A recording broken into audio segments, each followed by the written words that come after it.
We're here to talk about meditation for inner peace. My name is Allan Hughes. I'm a chiropractor. I practice in Millbury, and we're going to talk about a very specific kind of meditation this morning called Jyoti meditation, J-Y-O-T-I. I've been asked, well, you're talking about this particular kind of meditation.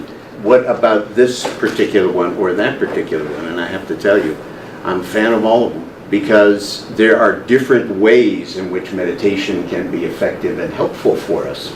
I look at them as doorways opening up onto the same room. We're heading for the same specific effect. So, inner peace, a tougher one to get to these days. There is so much external going on that the inner side of us gets challenged. Our own sense, our own voice, our protector, if you will, our identity, pushed to the side because there is so much coming at us that there's a tendency for us to get caught up in all of that for very good reasons. The struggle that we have to find ways to stay positive and stay true to our inner core, our inner core values. We go through our living experiences and we gather in all different kinds of ways for us to relate to other people. And we develop certain ways of looking at the world. Each and every one of those dictates that we use our outer senses in order to bring that information to us. Outer senses do a really good job of bringing that information to us. All of this information that comes at us, that is what defines the difference between what we bring in, how we want to absorb or process those things, and what pieces we say, no, this is me. This is what I feel is most important to me, to my family, to my friends, etc. But our senses are extremely strong. They want us.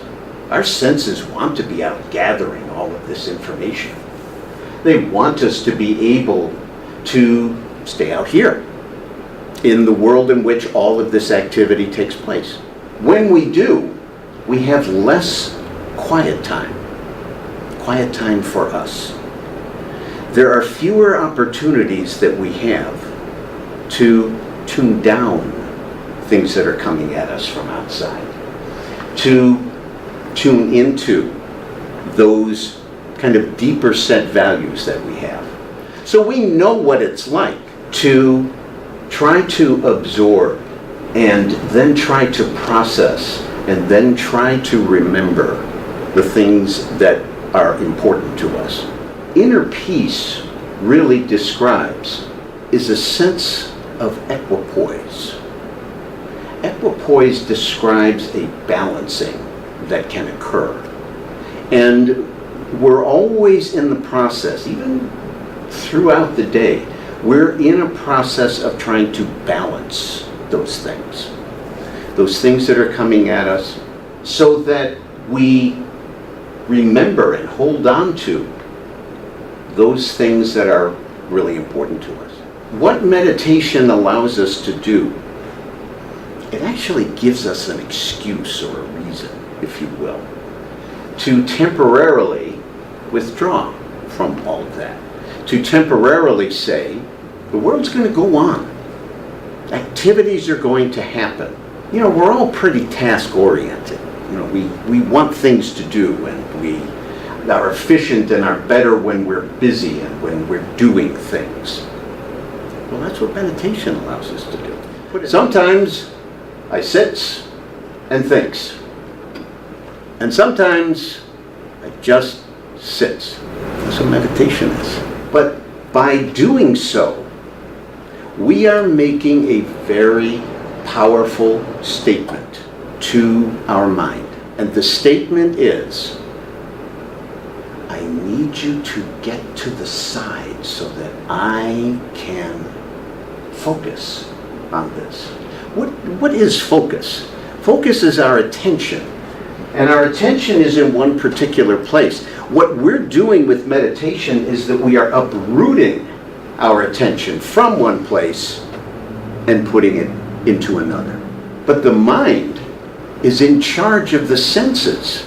The chief complaint, if you will, that I hear from people about meditating is, well, I've tried to meditate, but I just can't turn my mind off. It just keeps with the thoughts over and over again. When we try to browbeat the mind, stop, this is the time, I'm going to meditate now, leave me alone, stop with all of that.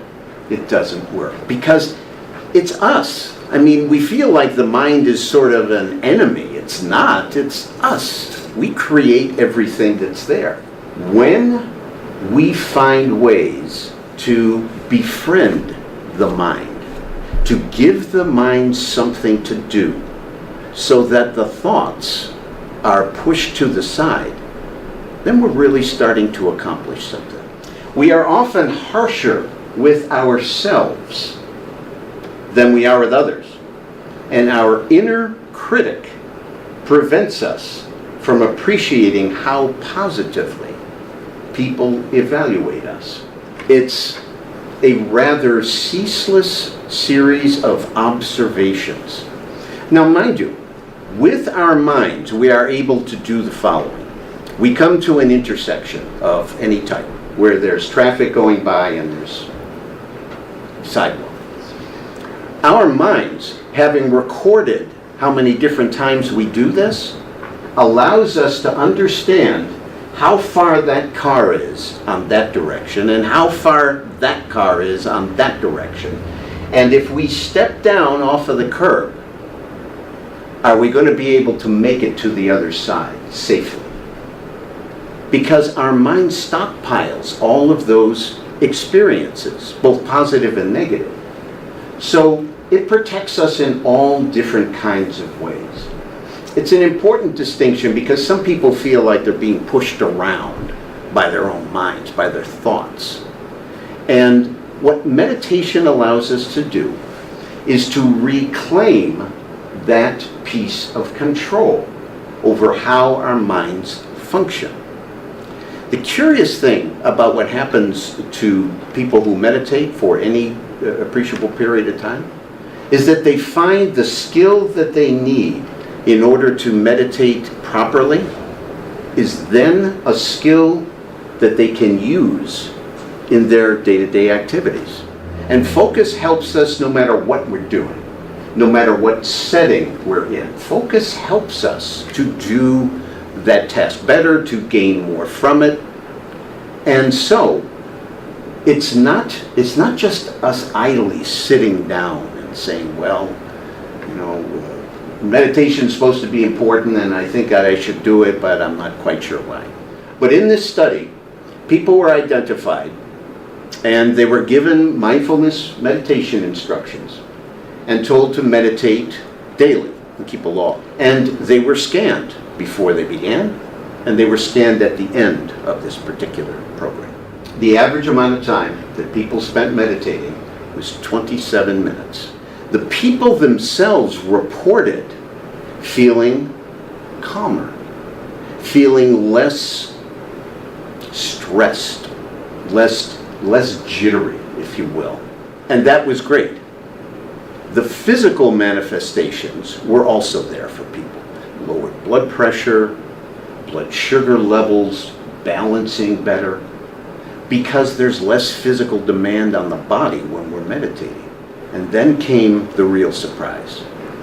The real surprise was in brain activity being done by people who meditate. And what was found is that we are actually making positive changes in how our brain operates. Now, we all know that we're burning off cells, all over our body and in the brain in particular, because it is such a huge it has such a huge responsibility for us. But to think that we're actually assisting our brain in these marvelous different ways is further proof to us that this isn't just a one of those processes that we just sit and we're kind of wasting time. There are meditations, by the way, where there's a lot of physical activity. You know, there's meditations that use candles, that use chanting, that use music to kind of set the mood. There are some meditations that have you focusing on your breath, on the breathing in or the breathing out. They all work. The one we're going to talk about goes like this. So we find a comfortable chair, couch. Some people like cushions. Some people like sitting on the floor. Some people like being on a couch with their legs elevated. People have asked, well, can you meditate in bed? The body will send all kinds of great messages, though, while you're lying down in bed and say, oh, she or he is giving me all this relaxation time. I think I'll catch up on all that sleep that he owes me, that she owes me. And we get comfortable. We've turned off phones. We've put pets in the other room. You know, we know when the quiet time is in our place. And we also know ourselves. Some of us operate really well in the morning time. Some of us can find time midday. And some of us are night owls. And night owls have a great ability, you know, late in the evening to get that bump, if you will. And for some people, that's a great time to do it. We need to experiment to find out what works best for us. So we find a time and a place.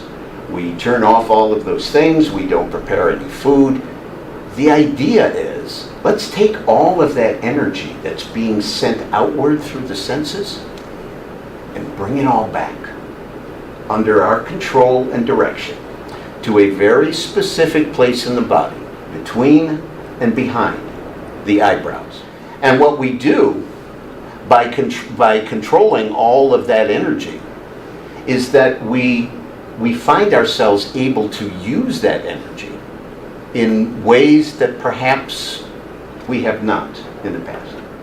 Okay, so we sit and we close our eyes kind of gently and we bring our attention here.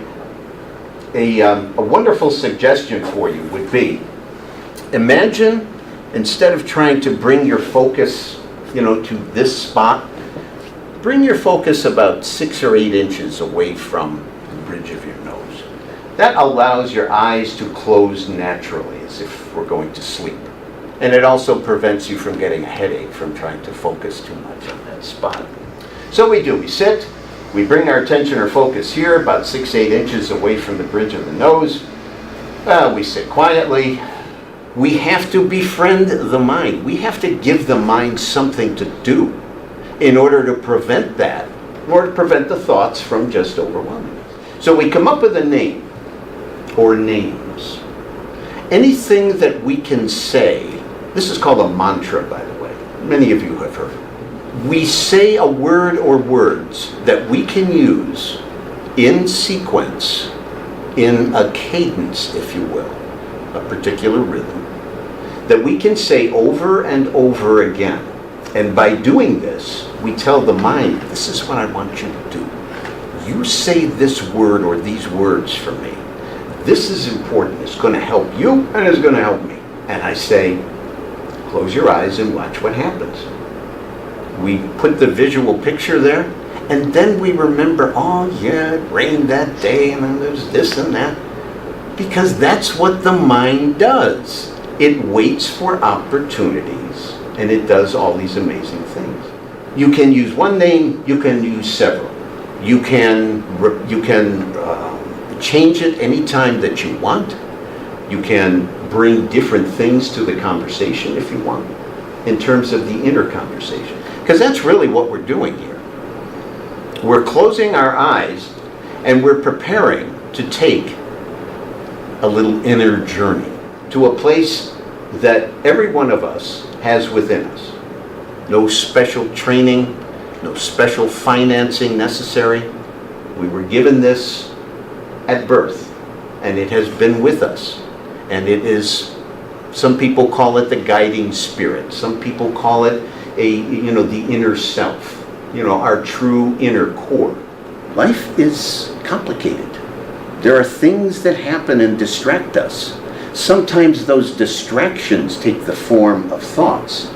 Sometimes they occupy us in many different ways.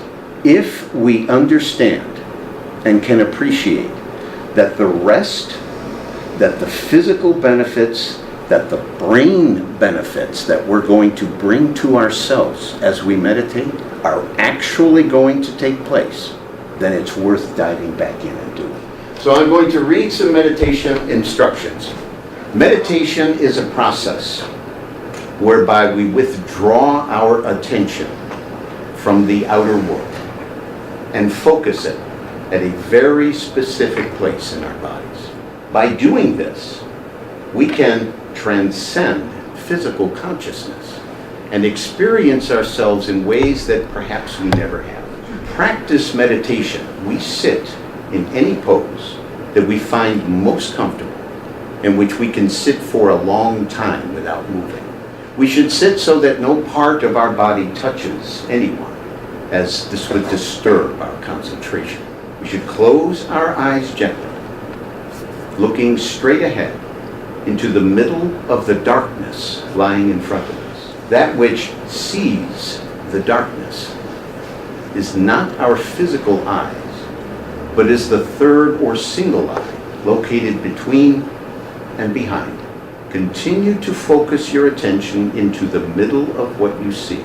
Please repeat any name or names that you've chosen. Repeat the names slowly with the tongue of thought.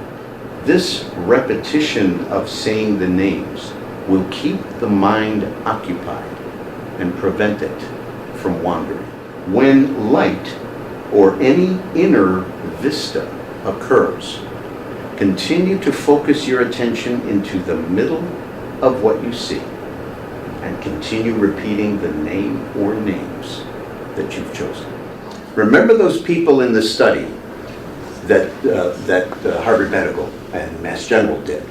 Their average time over 8 weeks, daily, 27 minutes, and that they experienced the kinds of things that they did is an absolute eye-opener for all of us. And there are going to be times when we don't have to be someplace. We don't have to set our alarm or whatever.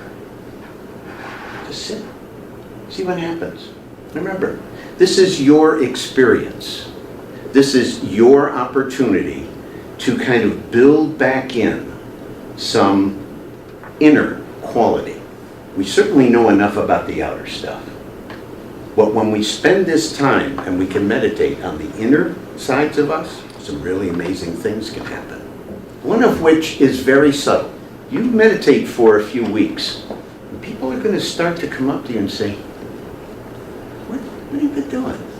You look different. You know? Did you change something? And you get a little smile on your face. No, everything's the same. Because they're going to notice something that is different about you. You may notice it, you may not notice it, but other people might. And remember, we have influence in conversations with people. We underestimate how much we actually can bring a positive spin to a situation. This helps. This meditation thing really helps us to be able to